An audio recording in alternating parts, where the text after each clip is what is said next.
यहाँ पे आ जाएगा तो इस एक्सिस के अलोंग ये फोर्स गिवन है, यहाँ इसके अलोंग आपका वो जो डिस्टेंस है उनके दरमियान, न्यूक्लियाई के दरमियान का डिस्टेंस है वो एक्स एक्सिस के अलोंग गिवन है। सो आप जैसे इसको चेंज करेंगे तो ये इस तरह से एक ग्राफ बनेगा।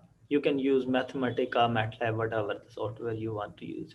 इवन अगर सॉफ्टवेयर ये नहीं भी यूज करते तो आप इसको सिंपली वैसे भी कोई नंबर्स के साथ कैलकुलेट करके यहाँ से निकाल सकते हैं। एन की वैल्यू कांस्टेंट कोई रख लीजिए और फिर उसके करस्पॉन्डिंगली आर को चेंज करते जाए तो ये वैल्यूज आती जाएंगी। इसी तरह जो रिपल्सिव फोर्स है, ये इस एक्सप्रेशन से ये जो टर्म है इसको आप प्लॉट करें तो ये डॉटेड लाइन जो ब्लैक में ये है ये आ जाएगी। फिर अगर आप इसको दोनों को कंबाइन करके रिजल्टेंट फोर्स को प्लॉट करते हैं तो वो कुछ इस तरह से बनेगी। अब यहाँ देखिए इस रिजल्टेंट फोर्स में जो नेट फोर्स है हमने ये वाली प्लॉट की जो ब्लू में शो हो रही है, इसमें आप इस पॉइंट को देखें तो यहाँ पे हमारे पास वो फोर्स जीरो है। सो इक्विलिब्रियम जो इसका पॉइंट है वो ये वाला है, आर ई यहाँ तक का जो डिस्टेंस है वो ये है। सॉरी, आर ई ये डिस्टेंस है आपके पास।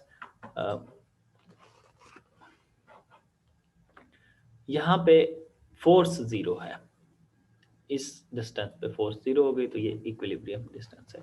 इसी तरह अगर आप एनर्जी को प्लॉट करना चाहें तो एनर्जी का, क्योंकि ये एक्सप्रेशन था, ये अट्रैक्टिव है, ये रिपल्सिव एनर्जी, अट्रैक्टिव को प्लॉट करते हैं तो वो कुछ इस तरह से, रिपल्सिव को प्लॉट करते हैं तो वो कुछ इस तरह से आ रही है आपके पास।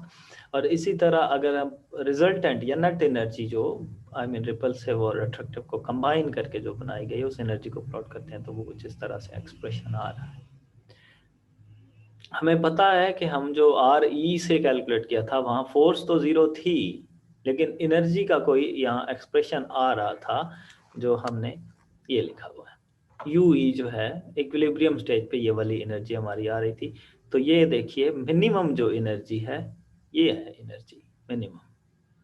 सो मिनिमम एनर्जी आपके पास जो आ रही है वो जीरो नहीं है। जीरो एनर्जी अगर आप देखें तो ये जीरो एनर्जी यहाँ पे होनी थी, लेकिन वो इक्विलिब्रियम स्टेज नहीं है आपके पास। इक्विलिब्रियम स्टेज पे ये वाली एनर्जी है जो मिनिमम एनर्जी है उनके दरमियान। अब ये मिनिमम एनर्जी अगर जीरो होती तो मतलब ये एन और एम एक दूसरे के इक्वल होते। अब यहाँ ये जीरो नहीं है, ये नेगेटिव कोई नंबर है यहाँ का। सो ये नेगेटिव नंबर इंडिकेट ये कर रहा है कि यहाँ इसका आंसर नेगेटिव होना चाहिए। ये ग्राफ के थ्रू हमने प्लॉट किया ना, तो यहाँ से पता चल रहा है कि ये इस चीज को नेगेटिव होना चाहिए। ये नेगेटिव कब होगी, जब ये वाली क्वांटिटी और इस वन के दरमियान के अगर देखा जाए तो यहाँ कोई नंबर ऐसा आना चाहिए जो कम से कम इस वन से तो छोटा हो। अगर नंबर यहाँ बड़ा हुआ तो यहाँ से एक नेगेटिव आएगा और ये प्लस एनर्जी हो जाएगी, फिर ये यू ई यहाँ कहीं होना चाहिए था अगर प्लस में होता तो। अब ये नेगेटिव के केस में आ रहा है, ये देखिए लोअर एक्सिस में है यहाँ पे। तो मतलब ये हुआ कि एन और एम का कोई ऐसा रिलेशन है इनके दरमियान कि ये क्वांटिटी वन से लेस है। तो वन से लेस ये तब होगी जब आपके पास एम का नंबर, ये जो डिनोमिनेटर है, it must be greater than n. This indicate that कि रिपल्सिव फोर्सेस जो है, अगर ये एम बड़ा हो, ये अगर m बड़ा हो तो आप फोर्स में चले जाइए। इस फोर्स में n नंबर छोटा है, m बड़ा है, तो जाहिर है फिर ये जो क्वांटिटी है ये एज कंपेयर टू अट्रैक्टिव कम वैल्यू में आएगी। ये पावर ज़्यादा हो जाएगी तो जाहिर है यहाँ पे फिर नंबर बड़ा होगा, और जब डिवाइड होगा बड़ा नंबर तो ये क्वांटिटी कम हो जाएगी। सो इट मीन्स दैट कि ये जो रिपल्सिव फोर्सेस हैं ये शॉर्ट रेंज फोर्सेस हैं।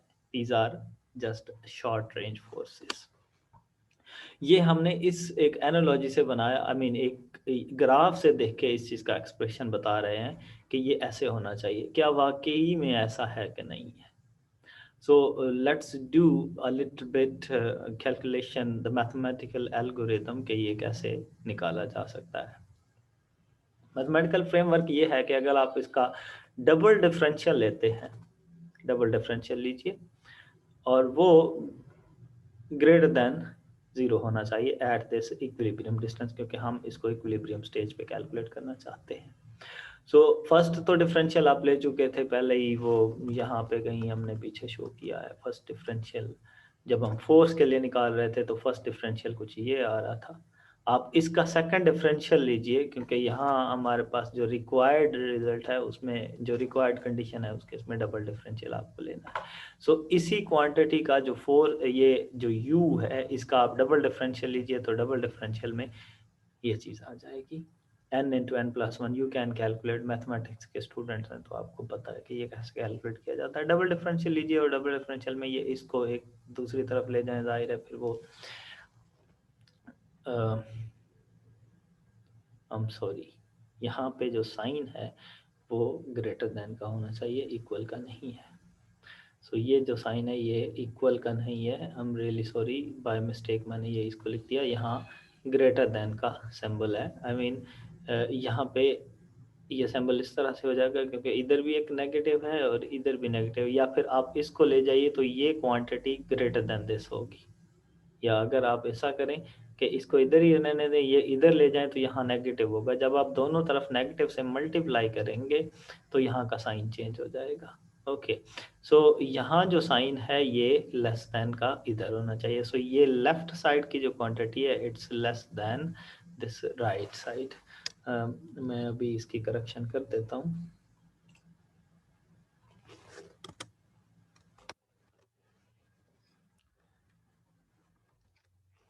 Okay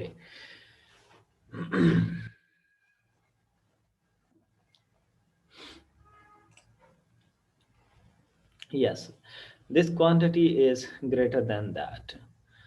plug this value of R E, ये आर ई जो यहाँ पे है, आर ई हम पहले ही कैलकुलेट कर चुके हैं यहाँ पीछे कहीं इस एक्सप्रेशन को जब हमने, ये देखो ये वाली वैल्यू जब हमने कैलकुलेट की, so R E is given by this expression. इसको आप वहाँ डबल डिफरेंशियल में प्लग करिए, ये इस वैल्यू में आर ई को प्लग करेंगे तो आपके पास अल्टीमेटली ये रिजल्ट आ रहा है कि m is greater than N.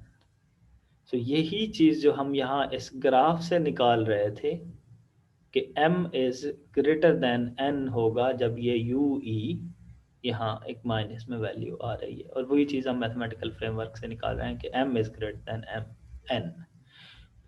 It means that यहाँ देखिए इस आप यूई को देख लें या इवन एनर्जी को देख लें, जब m ग्रेटर देन n है ये वाली वैल्यू बड़ी है, ये वाली वैल्यू छोटी है।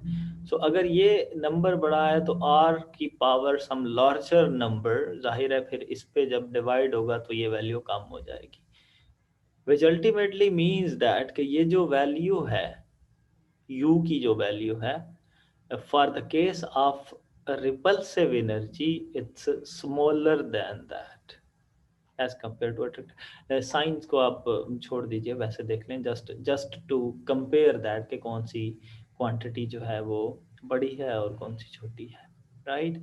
सो जो जो एनर्जी है रिपल्सिव फोर्स की वजह से जो एनर्जी है वो इतनी ज़्यादा नहीं है, कम एनर्जी है, अट्रैक्टिव की वजह से ज़्यादा है। इसी तरह से अब हमें ये बात पता चल गई कि m is greater than n, तो लेट्स सी के हमारे पास ये जो फोर्स है इस पे क्या फ़र्क पड़ने वाला है। यहाँ n क्योंकि स्मॉलर है और m ग्रेटर है as we calculated right now, तो ये जो क्वांटिटी आपके पास इस इक्वेशन में ये टर्म जो है जाहिर है फिर वो छोटी होगी as compare to this one. So अगर ये स्मॉलर टर्म है, स्मॉलर नंबर है, तो इट मीन्स कि जैसे जैसे आप r को इंक्रीज करते जाते हैं ये वाली फोर्स फर्दर रिड्यूस होती जाती है, फर्दर रिड्यूस होती जाती है। तो मतलब ये है कि जब r की वैल्यू स्मॉल थी तब ये फोर्स डोमिनेट थी, तब इसकी कोई नोटिसेबल वैल्यू थी। जैसे ही आपने इसको इंक्रीज किया है r को, एटम के दरमियान का जो डिस्टेंस है उसको इंक्रीज किया है, तो रिपल्सिव फोर्स जस्ट वैनिश होती जा रही है। सो इट मीन्स कि ये एक शॉर्ट रेंज फोर्स है। सो attractive forces long range forces हैं और जो रिपल्सिव फोर्सेस हैं वो शॉर्ट रेंज फोर्सेस हैं। नेक्स्ट वी विल सी कि जो आयोनिक बॉन्ड्स है या कोवलेंट बॉन्ड्स है वो कैसे हैं, ये एक जनरल केस था। If you have any question तो आप कमेंट सेक्शन में क्वेश्चन लिख सकते हैं, I will try to answer your question and your question will be just appreciated. Thank you so much.